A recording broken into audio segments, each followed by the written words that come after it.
orúkọ tèmi ni Mistura Oseni Akíntúndé. Mo jẹ́ ọmọ bíbí Ìkìrun. Mo jẹ́ ọmọ Afarabi Sheikh Hamzat Hussein Adohak, the Grand Mufti of Yoruba Land. Mo dẹ̀ jẹ́ olùdarí àbí ká sọ wípé ẹni tí Ọlọ́run ṣàánú fún tó máa ń gbàdúrà fún àwọn ènìyàn tí Ọlọ́run dẹ̀ ní kí wọ́n máa mú ẹ̀rí wá.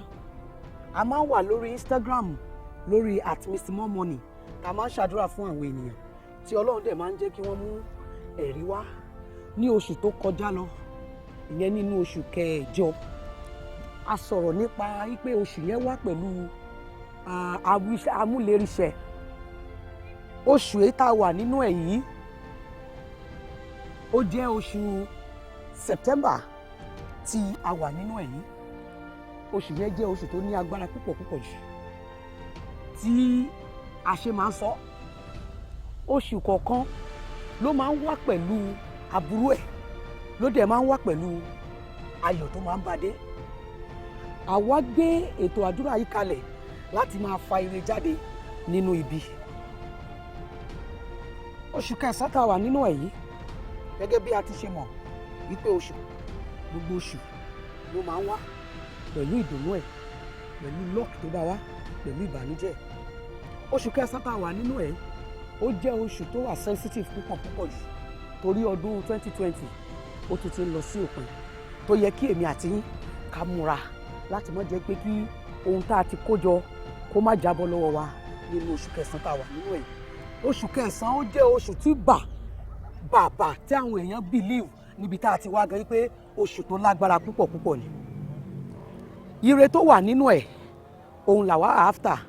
Nípasẹ̀ àánú a believe wípé aburú ẹ̀ kò ní jẹ́ ti kankan nínú èmi àti ìwọ lópin ìgbà tá a bá ti mú àdúrà lọ́wọ́.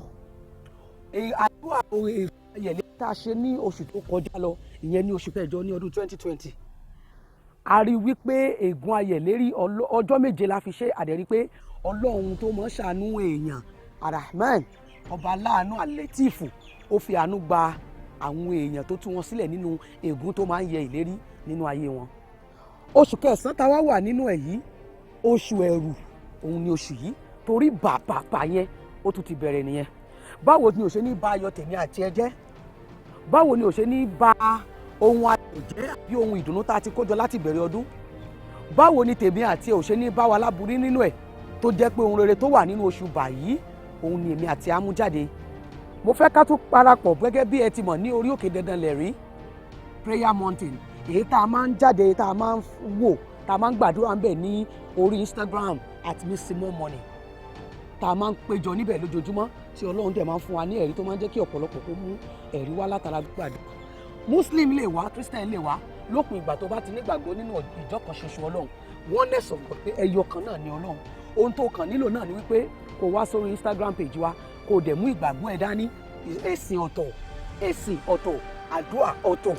Either you are a Muslim àbí Christian, lópin ìgbà tó wá jẹ́ pé tá a bá pe orúkọ Ọlọ́run, tí n bá wí pé Allah, tí wọn náà nígbàgbọ́ pé God ni mo pè, tá a lè jọ wí pẹ̀lú ìgbàgbọ́, tá a kóra wa jọ nínú ìgbépapọ̀ ohùn Ọlọ́run, tí èmi àtẹ́dẹ̀ nígbàgbọ́ pé níbi tá a bá ti péjọ ní 2 mẹ́ta pẹ̀lú orúkọ Ọlọ́run wà ń bẹ pẹ̀lú wa. Kí ló ń pè ní Halwa? Ìwà nílé láti pe Ọlọ́run, láti fi ọkàn pe Ọlọ́run. Ọ̀nà oríṣiríṣi ni, yálà wípé kéèyàn máa ṣe tẹ̀kọ́lọ́jì rántí Ọlọ́run, tàbí kéèyàn máa zètèkìrí nínú ilé.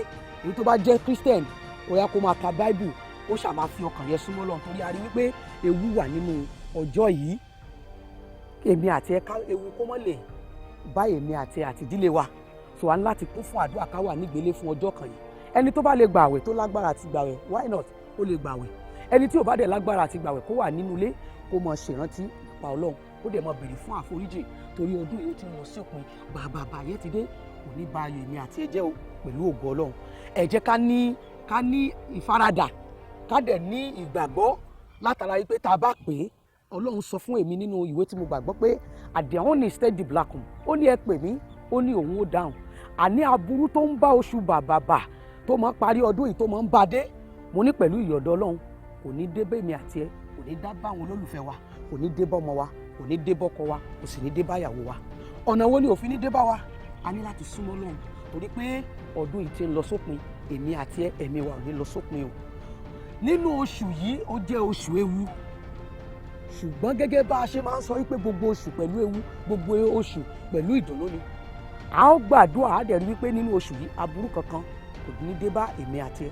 Lọ kíkó kan darapọ̀ mọ́ wa ní @missimormoney lórí Instagram page wa ní 2 PM Australian time 5 AM Nigerian time la máa ń kóra wa jọ síbẹ̀ tó dẹ̀ jẹ́ pé a máa ń gbàdúrà yẹn ní publicly bẹ́ẹ̀ náà ni àwọn èèyàn máa ń bẹ̀rẹ̀ wá kí ló ń dóde wá darapọ̀ mọ́ wa. Àwa máa lọ sí àdúrà ọlọ́jọ́ méje nínú oṣù náà, òun máa jẹ́ ìparí oṣù. A máa ń wo bí kó jẹ́ bí on the 20 lọ sẹ́yìn, ó dẹ̀ lè jẹ́ on the 15 la máa bẹ̀rẹ̀. Ṣùgbọ́n ìta fẹ́ gbàdúrà lé lórí, kókó ìta tó fẹ́ gbàdúrà lé lórí fún good 7 days òun náà ni ogun àfijọ. Ogun àfijọ ó jẹ́ ogun tó yẹ kí a kíyèsí púpọ̀ jù, tó yẹ kí tó dẹ̀ jẹ́ pé ogun tó jẹ́ pé àwọn èèyàn máa ń fi ọwọ́ kékeré mú. Ogun àfijọ tí èèyàn fi jọ àwọn tó bí tàbí tí èèyàn fi jọ àwọn aṣíwájú rẹ̀. Àwọn ìdílé kan wà tó jẹ́ pé wọ́n ti mọ̀ wọ́n ní ogun aláràbí, wọn ò kí ń bímọ nírọ̀rùn. Àwọn ìmíì bàbá wọn àbí ìyá wọn, àwọn náà ti migrate lọ sílùú tí wọ́n wà yẹn rí tó jẹ́ pé wọn ò rí rere yẹn ṣe. Òun ló fà á tí ẹlòmíì náà fi rìnrìn àjò tó jẹ́ pé ìrìn àjò yẹn ó jẹ́ ohun tí ò rọ̀ lọ́rùn tó ń gbé bẹ̀ pẹ̀lú ìnira.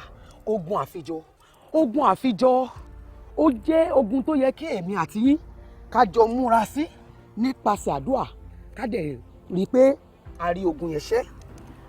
Kí náà fi ń ṣẹ́ ogun? Àdúrà ni ọ̀gá ogun. Kí ló ń dúró dè? Ó ṣe darapọ̀ mọ́ wa ní orí @missimormoney lórí Instagram page wa. Ká jọ ṣe àdúrà yìí, ká fi àdúrà jagun kí ogun àfijọ kó kúrò nínú ayé ẹ. Kò sí ohun kankan tá a máa ń lò níbi àdúrà yìí ju agbára Ọlọ́run lọ. Yálà Muslim ni o àbí Christian, lópin ìgbà tó bá ti nígbàgbọ́ pé ẹyọ kan lọ́lọ́run. Ìgbólóhùn wípé ashhadu an la ilaha illallah, èyí tó jẹ́ pé Arabic la fi sọ, ṣùgbọ́n ohun tá a sọ náà ni wípé kò sí ọba kan àyàfi Ọlọ́run. Tí wọ́n náà bá nígbàgbọ́ nínú ohun yìí, ó bá darapọ̀ mọ́ wa ká jọ gbàdúrà yìí kí ogun àfijọ kó lè kúrò nínú ayé ẹ̀. Látàrí èyí tá a ṣe ní oṣù kẹjọ ní oṣù tó kọjá, ẹ̀rí tó tẹ̀lé nípa ìgun ayẹ̀lérí, ẹ̀rí yẹn ṣe ń lọ lọ́wọ́lọ́wọ́ nísìnyí. Ìwọ náà kó o lè lẹ́rìí lórí ogun àfijọ, èyí tó jẹ́ pé ó máa ń jẹ́ kó ṣe rere nínú ìnira tí àwọn baba ńlá baba rẹ̀ náà tó jẹ́ pé inú ìnira náà ti ṣe rere. Tàbí ká sọ pé èyí tí ò jẹ́ ògbégbèsè ayé rọrùn, tàbí ká sọ pé ó kù díẹ̀ náà ní jà wọ́n lógun, ó kù díẹ̀ kí bàbá rẹ̀ parí ní kó di ẹni tó lẹ́tọ̀ọ́ sí pension, òun náà ni ìjọba close kankan. Ogun yẹn náà ni wọ́n náà ti fẹ̀rẹ̀ sí ní jà láti ilẹ̀ yìí. Ogun yìí náà ni ogun látara ìkórira, ogun àfijọ ni tó jẹ́ pé ẹlòmíì bàbá rẹ̀ náà ogun ìkórira náà ló jà títí tí ohun rere ò fi ṣeéṣe nínú ayé rẹ̀. Tó bá débì kan àwọn ènìyàn kì í fẹ́. Ogun yẹn náà ni wọ́n náà ń là kọjá. Èmi ò mọ̀ tí wọ́n fi jù àwọn tó bí ọ, ṣùgbọ́n mi ò fẹ́ mọ̀ èyí tó wù kó jẹ́. Ẹni tó dá mi ológun, arógun ṣẹ́gun, òrógun gbógun mi, ogun gangan fún rẹ̀, èyí tí à ń pè ní Allahu, ọba tó tóbi jùlọ, which we call God in English language, èyí tí à ń pè ní Ọlọ́run ní èdè Yorùbá. Ẹ jẹ́ ká wá jọ papọ̀ lórí @missimormoney lórí Instagram and wa 2 PM Australian time 5 AM Nigerian time. Òun la máa wà bẹ́ẹ̀ lójoojúmọ́. Ṣùgbọ́n ogun àfijọ yìí á jẹ́ kó jẹ́ ìparí oṣù kẹsàn-án ọdún 2020. Come one, come all. Ìṣẹ́gun ní kíákíá, dandan lẹ̀rí ní kíákíá.